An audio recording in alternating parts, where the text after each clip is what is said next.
Elijah Gaines was the kind of pastor who remembered every name in the pews, and Thomas Redley was the kind of deacon who never forgot a secret. In the summer of 1977, one of them vanished without a trace, and 25 years later, a logger found what the town had buried in silence. In the sweltering heat of July 1977, the town of Maple Hollow, Alabama, moved at its usual slow pace. It was the kind of place where nothing ever seemed to change. The buildings were worn but proud. People left, their doors unlocked, and Sundays were reserved for church and family. At the heart of the town's spiritual life was Mount Olive Baptist Church, a small white wooden building with a steeple that scraped the sky. For over a decade, Pastor Elijah Gaines stood behind its pulpit, guiding the congregation with wisdom, humility, and unwavering faith. He was more than a preacher. He was a shepherd, a counselor, and a trusted voice in times of trouble. Elijah Gaines was one of the few black men in town who held a position of such influence during an era still healing from the deep wounds of segregation. He was tall, soft-spoken, and always wore a pressed suit, even in the middle of the Alabama heat. He had a quiet strength about him, a dignity that drew respect from even the most hardened skeptics. He lived modestly in a brick house, 2 blocks from the church. He had no family nearby, having never married, and kept to himself when not at church or visiting parishioners. He was known to leave handwritten notes of encouragement in people's mailboxes and was often seen walking alone at dusk, Bible in hand, whispering prayers as he went. On July 9th, a Saturday evening, Pastor Gaines led a prayer meeting at Mount Olive. Around 20 people attended. He spoke about endurance, about standing firm in faith even when the world feels heavy. Those who were there said it was one of his most moving sermons. He lingered afterward to speak with a few church members, then locked the doors as the sun dipped below the tree line. It was the last time anyone saw him alive. When he didn't show up for Sunday morning service, people were puzzled. A few assumed he was unwell. Others thought he might have gone out of town. But by Monday, concern turned to fear. His house was untouched. The bed was made. His shoes were by the door. A pot of coffee had been left on the stove but never turned on. His car, a tan 1971 Buick Skylark, was parked behind the church. There was no sign of forced entry, no note, no sign of struggle. It was as if he had stepped into thin air. The local sheriff's office launched an investigation, but they were quickly overwhelmed. Maple Hollow wasn't equipped for a missing persons case of this scale. Volunteers scoured the surrounding woods and creek beds. Flyers were stapled to telephone poles. Bloodhounds were brought in, but lost the trail near an old logging road, 2 miles from the church. The FBI sent agents to assist, given the possible racial implications and Gaines's prominence in the community. They interviewed everyone, deacons, neighbors, former members of the congregation, even rival pastors. No one had answers. In the absence of facts, rumors spread like wildfire. Some believed he'd discovered something he wasn't supposed to, perhaps financial misconduct within the church. Others whispered about his past, though no one could point to anything solid. A few people, mostly from outside the congregation, floated darker theories. One suggested that the Ku Klux Klan had targeted him. Another insisted he'd run away with a secret lover. A woman came forward claiming he had confided in her that he feared for his life, but she later retracted the statement. The church tried to hold itself together. For weeks, they held services in silence, the pulpit empty, the air heavy with grief. Some members left, unable to sit in the pews without hearing his voice. Others stayed, clinging to hope that he'd walk through the doors again, smiling with a story to tell. But as the weeks turned into months, and the months into years, the hope faded. Eventually, the church closed its doors, unable to recover from the loss. By the early 1980s, Pastor Gaines had become a ghost story, the kind told in hushed tones at family gatherings, or to scare children away from wandering too far into the woods.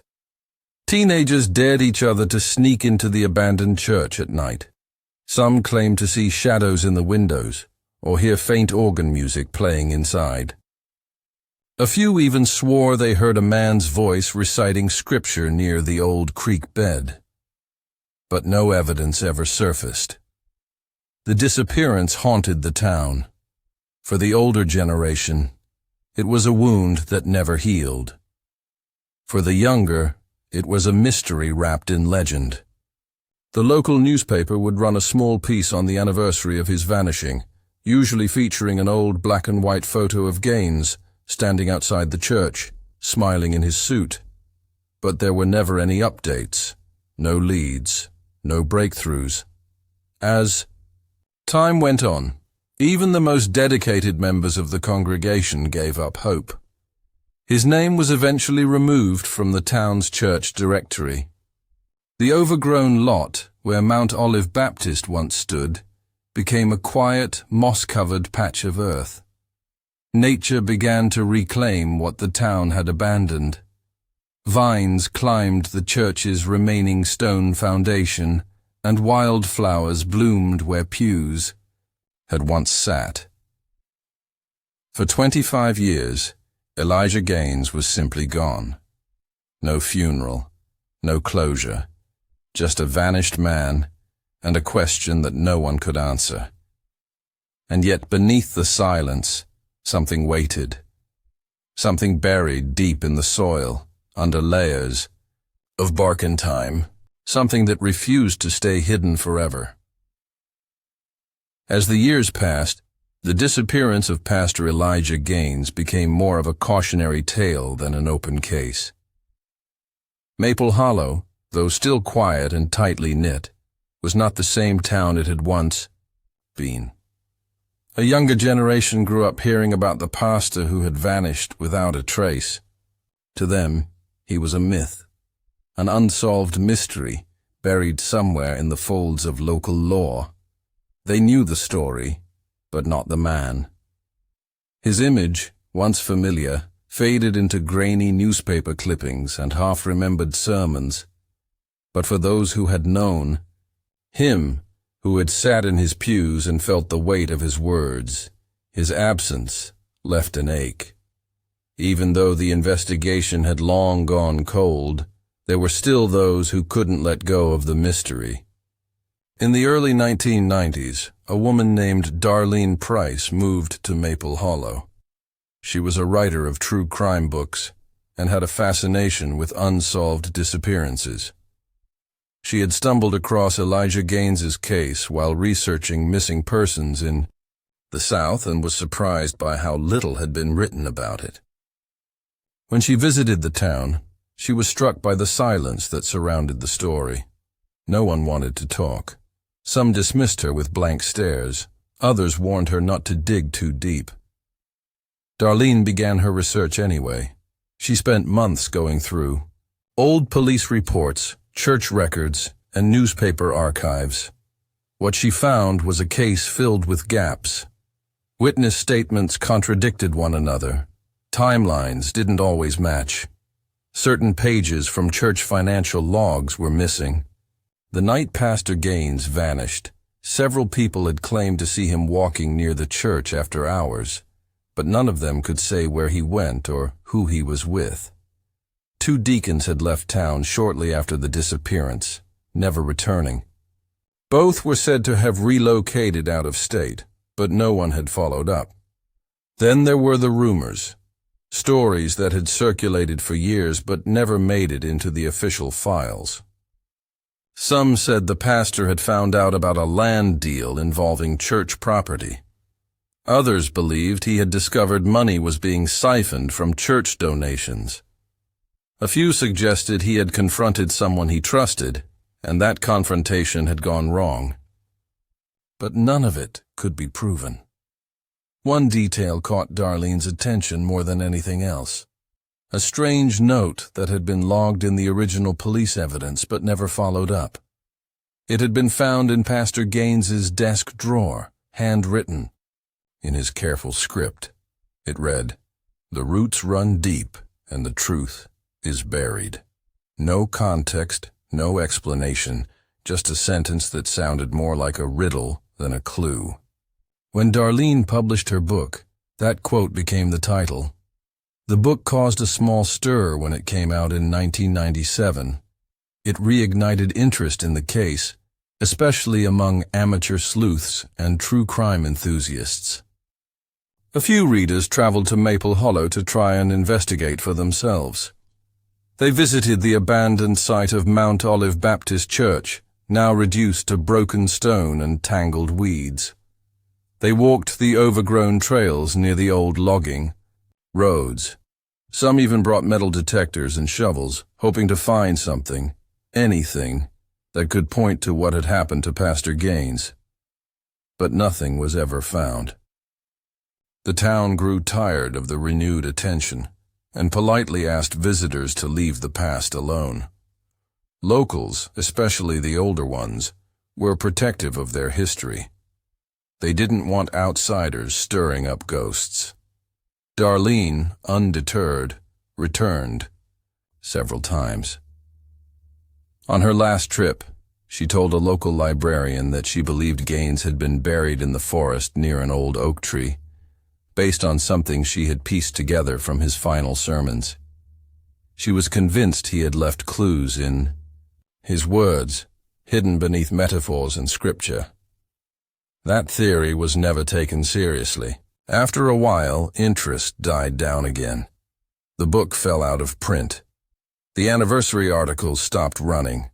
The church lot remained untouched. And the woods, dense and silent, stood as they had for decades, watchful, undisturbed, and full of secrets. Still, there were strange stories. Hikers reported hearing soft music drifting through the trees at dusk, hymns with no source. Hunters claimed to see a shadowy figure near the clearing where the church had once stood, dressed in black, disappearing into the fog. Most chalked it up to local superstition or overactive imaginations. But there was one detail that returned again and again in these stories. An enormous, gnarled oak tree, larger than any other in the forest, standing alone near the old logging road, with roots that seemed to dig deeper than the earth itself. Locals called it the witness tree, a nickname that had no known origin. It was the kind of tree you noticed without meaning to. Its bark was thick and cracked like old leather. The limbs stretched out like arms, twisted and heavy. Children who grew up nearby were warned not to play near it. Some believed it was cursed. Others believed it knew things, that it had seen something. In 2002, the land around that part of the forest was sold to a development company planning to build new housing. Logging crews were sent in to begin clearing the area. Few of them knew anything about the town's past. To them it was just another job, but that would change quickly. On the morning of October 14th, a logger named Hank Wallace arrived early to begin removing stumps. Most of the larger trees had already been cut down. Only the stubborn roots remained. He started with the biggest one, the old oak tree that had taken nearly 2 days to fell. It had stood for over 100 years, and its roots ran deep, thick, and tangled through the soil. As he worked, his chainsaw struck something hard. At first, he assumed it was a rock. He tried again, and sparks flew. Curiosity turned to confusion, then alarm. Wallace and his team began digging around the roots. What they uncovered was a rusted, Metal box, wedged deep beneath the base of the stump, almost fused with the earth itself. The box was heavy, sealed tight with bolts. Its surface was covered in dirt and corrosion, but one side bore a faint engraving, initials that would only be visible once the box was cleaned. Authorities were called immediately. The area was shut down, and the box was transported to the county sheriff's department for further investigation. No one knew yet what was inside, but in that moment, a feeling swept through Maple Hollow. A feeling that the truth, after all these years, was about to come to light. And somewhere in the silence of the woods, it felt as if something long buried had finally begun to stir. The metal box was taken to the sheriff's office under tight security. It was larger than a toolbox, rusted at the corners, and so tightly sealed that it took several hours for technicians to safely open it. Everyone involved in the process felt a strange weight in the air, as if they were on the edge of uncovering something they were not quite prepared to face. By then, word had already spread through Maple Hollow. People whispered in diners, gas stations, and church halls. For the first time in decades, the town buzzed with the possibility of answers. When the bolts were finally removed and the box was pried open, the room fell into a stunned silence. Inside lay the skeletal remains of a man, folded carefully and wrapped in what had once been cloth, now rotted to threads. Resting on top of the bones was a tattered leather Bible, its pages stuck together by age and moisture. Beside it was a journal, its cover stiff and cracked. A single gold ring still on one of the bony fingers bore the inscription, E.G. The initials confirmed what some already feared, or perhaps hoped. The remains were likely those of Pastor Elijah Gaines. DNA testing would take time, but the circumstantial evidence was overwhelming. The size and age of the skeleton, the items found alongside it, and the initials on the ring all pointed to one grim conclusion. Pastor Gaines had not disappeared by choice. He had been murdered and buried beneath that tree, left under the roots, for a quarter of a century. The location of the box, buried deep beneath one of the oldest trees in the forest, made it clear that whoever had done this had gone to great lengths to ensure it would never be found. It was as if they had tried to erase him entirely, hiding not just the body, but the memory of the man himself. What struck investigators most was the precision of it all. The box was solid, weatherproof, and buried so deep beneath the tree that it could only have been placed there before the oak was fully grown. That meant someone had intentionally planted the tree over the burial site. It hadn't been a hurried act of desperation, but a calculated plan. The killer, or killers, had likely chosen the location carefully, knowing the tree's roots would protect their secret for decades. It wasn't just about hiding a crime. It was about making sure the truth never surfaced. The journal found in the box was damaged, but mostly intact. Forensics experts began the painstaking process of restoring and reading its contents. Over time, the words came back to life, revealing thoughts, fears, and warnings that painted a very different picture of Elijah Gaines's final days. His journal entries, dated over the course of several weeks before he vanished, showed a man under immense pressure, surrounded by suspicion, yet determined to stand firm.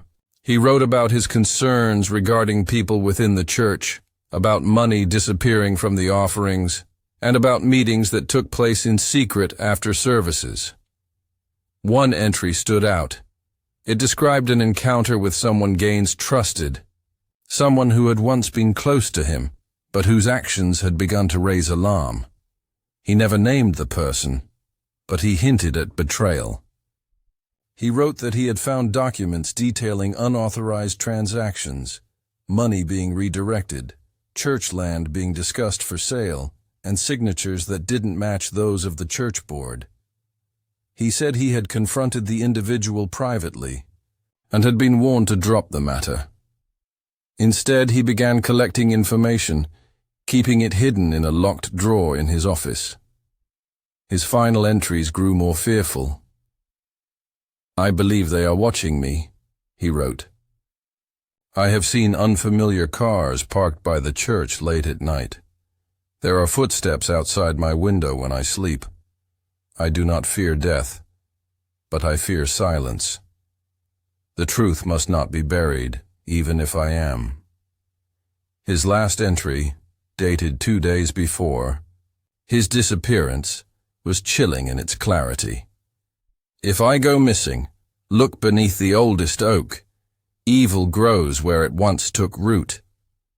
That line struck investigators hard. It aligned with the location where the box was found. The oldest oak had stood like a monument for years, towering over the logging trail. Now it was clear that Gaines had anticipated his end and had left behind a map, hidden in plain sight through metaphor and scripture. His journal had not only confirmed foul play, it had exposed a trail that someone had desperately tried to cover up. As news of the discovery spread, Maple Hollow was rocked by emotion. Some were devastated, mourning a man they had loved and admired. Others were frightened. The idea that someone in their community had been capable of such a crime and had lived free for 25 years was terrifying. Suspicion turned inward. Eyes turned toward those who had been close to Gaines, particularly the church leadership from the 1970s. Of the 7 deacons who had served under him, only 3 were still alive. 2 had moved away long ago, and one, Thomas Redley, now lived in a nearby nursing home, suffering from early dementia. Investigators reached out to Redley, unsure what to expect. To their surprise, he reacted with agitation when shown a photo of the box. He grew anxious when the name Elijah Gaines was mentioned. He began repeating a phrase over and over. "We told him to stop. We warned him. We didn't mean to." Though his mental state made it difficult to take a formal statement, his reaction gave the investigation new direction. Records showed that Redley had signed off on a set of land assessments shortly before Gaines's disappearance. Assessments that matched the land now being developed. The developers, it turned out, had been trying to acquire that land for decades, but the deals always fell through. At the time, Gaines had been a vocal opponent of selling any church-owned property. If he had discovered an illegal deal in progress and refused to stay quiet, he would have posed a serious threat to those involved. The sheriff's department reopened the cold case officially, and the FBI returned for a second time. They began tracking down the other deacons and investigating financial records. But many of the key players were either dead or unreachable. Physical evidence was scarce, and the statute of limitations on any financial crime had long passed. Still, the discovery of Gaines's body changed everything. What had once been a disappearance was now confirmed as a homicide. The town of Maple Hollow, which had lived in the shadow of this mystery for so long, could no longer turn away. For the first time in 25 years, Pastor Elijah Gaines had a voice again. Not from the pulpit, but from the pages of his journal, from the bones buried beneath the oak, and from the truth that refused to stay hidden. The silence that had hung over the town began to lift, replaced by questions that demanded answers, and a reckoning that could no longer be delayed.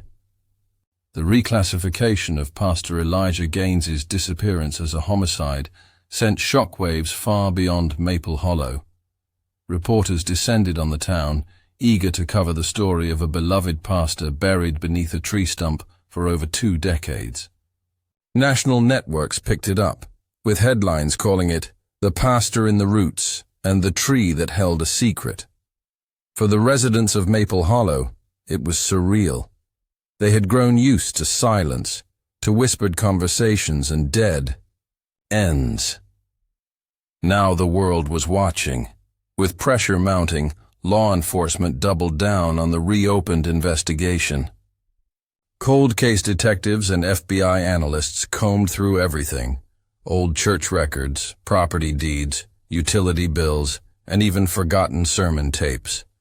Some of the documents had degraded, but enough remained to piece together a trail of decisions and signatures that pointed in one direction. Someone had something to lose if Elijah Gaines had spoken out. The surviving deacons from 1977 were questioned again, this time with sharper focus. One of them, Leonard Bryce, now in his late 70s, and living in a quiet retirement home, initially refused to speak. But as the news grew louder and suspicion spread, he requested to meet with investigators privately. What he said behind closed doors shifted the entire case. Bryce admitted that in the months leading up to Gaines's disappearance, the pastor had uncovered a secret plan to sell off a large portion of church land to an outside developer. The church, struggling with finances, had quietly accepted an offer to lease the wooded property behind Mount Olive for logging and future real estate development. The deal had been orchestrated by two deacons, including Thomas Redley, and was set to be finalized without the congregation's knowledge. Bryce claimed that Gaines had found out about it accidentally when reviewing routine maintenance records and discovering inconsistencies in the church's budget. According to Bryce, Gaines had confronted the board during a private meeting. He had pleaded with them to stop the deal, arguing that the land was sacred, part of the community's heritage. He warned that they were betraying their faith and the trust of their followers. The confrontation had grown heated. Bryce said that after the meeting, he had overheard Redley say, "If he won't stay quiet, we'll have to make sure he can't speak at all." Bryce said he hadn't believed they were serious at the time. But 2 weeks later, Gaines vanished. His confession gave investigators a motive, a timeline, and a cast of potential suspects.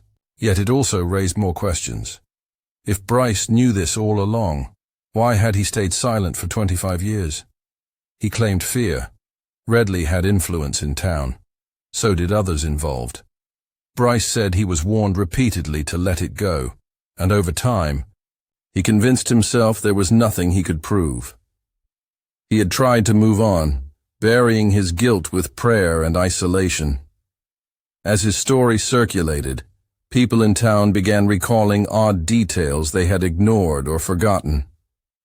A former church secretary remembered the locks on the office being changed suddenly, just before Gaines disappeared. A local mechanic remembered seeing a dark sedan parked near the woods behind the church late at night. A volunteer recalled someone burning papers behind the church hall days after Gaines was last seen. None of it had seemed important at the time. Now, it painted a picture of a cover-up in progress. Investigators turned their attention to the land deal itself. Records revealed that shortly after Gaines's disappearance, the same piece of land he had tried to protect was quietly transferred into the hands of a shell corporation. That corporation then sold the land again, making it difficult to trace the original beneficiaries. But forensic accountants began following the money. Over the next few months, they uncovered payments made to individuals connected to the church's leadership in the late 70s, some disguised as consulting fees, others as anonymous donations.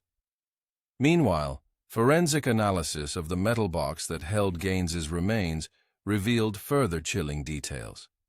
Soil samples indicated that the box had been buried before the oak tree had reached full maturity. That supported the theory that the tree was planted deliberately over the burial site.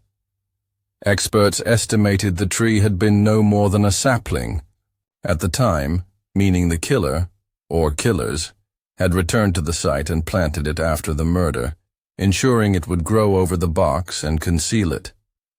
It was an act not just of concealment, but of symbolism, perhaps a dark attempt to erase the pastor's legacy with something natural and permanent. In the midst of all this, a final piece of the puzzle emerged. A local contractor named Everett. Mills came forward after seeing the story on the news. He had been a teenager in 1977, working part-time clearing brush near the church's edge. He told investigators that one evening he saw two men hauling what looked like a heavy crate into the woods. He had been told to leave early that day, and when he returned the next morning, the area near the old oak had been disturbed, as if something had been buried. He had forgotten about it until now. His account, combined with Bryce's confession and the forensic evidence, gave authorities what they needed. Though most of the key suspects were either deceased or unfit to stand trial, the state attorney's office pursued posthumous charges against Redley and the second deacon involved, marking the case as officially solved. It was a symbolic act, but one that brought a measure of closure to the community. In the months that followed, the remains of Pastor Elijah Gaines were reburied in the church cemetery he had once tended with care. Hundreds came to his memorial, many of whom had never met him. His journal was preserved and displayed in a local museum, alongside the rusted metal box and the restored Bible. A new plaque was placed at the site of the old church, reading simply, "He spoke the truth and was buried in silence." But the roots did not hold him forever. The story of Elijah Gaines became more than a true crime mystery. It became a story about integrity, loss, and the resilience of memory. For decades, the truth had been hidden beneath the forest floor, but like the tree that stood over him, it had grown, quietly, slowly, and in the end, it had broken through the surface, demanding to be seen. Maple Hollow changed in the wake of it all. People began speaking more openly about the past. The church was eventually rebuilt, not as Mount Olive Baptist, but as a non-denominational community center named after Elijah Gaines. Sermons were held again, choirs sang, and above it all, the forest stood watch, no longer a place of secrets, but a place where truth had finally taken root. The final chapter of Elijah Gaines's story did not unfold in a courtroom or through a televised trial, but in quiet living rooms, modest churches, and the hearts of those who had lived under the shadow of his disappearance for a generation. Though there were no handcuffs, no dramatic confrontations, and no tearful public confessions, the revelations had rippled through Maple Hollow with profound impact. For many, the answers came too late. Yet for others, it offered something that had long seemed impossible: clarity. Pastor Gaines had once been seen as a guiding light in a small town rooted in tradition. When he vanished, that light had gone out, leaving a vacuum filled with silence and rumors. His death, and the calculated efforts to bury it, both literally and figuratively, exposed not just a crime, but a crisis of faith within the very institution he had served. Now, with the truth unearthed, the community faced the difficult task of reckoning with its past. In the weeks following the official case closure, local historians and civic leaders met to determine how best to honor Elijah's legacy. A town that had once tried to forget now felt compelled to remember. The decision was made to transform the area near where the tree once stood into a memorial garden. The old oak had been removed during the recovery operation, but its wide stump remained. The town kept it intact, placing a stone marker beside it engraved with Elijah's name, his birth and death years, and a single verse he had once preached on in one of his final sermons. Let justice roll down like waters, and righteousness like an ever-flowing stream. People from surrounding counties came to visit the site, some bringing flowers, others simply standing in silence. Former members of Mount Olive Baptist Church, many of them elderly now, walked the paths slowly, recalling Sunday mornings filled with music and laughter. The garden became a place not just of mourning, but of reflection. Schools arranged field trips so students could learn about the town's history, not just the beauty of its forests or the resilience of its people, but the price of silence and the importance of truth. Elijah's journal, restored page by page, was eventually published in limited print. Titled Beneath the Oak, it chronicled his thoughts in the days leading up to his death. His words, though weary at times, never lost their purpose. They revealed a man troubled not just by the corruption he had discovered, but by the fear that people would lose faith in each other.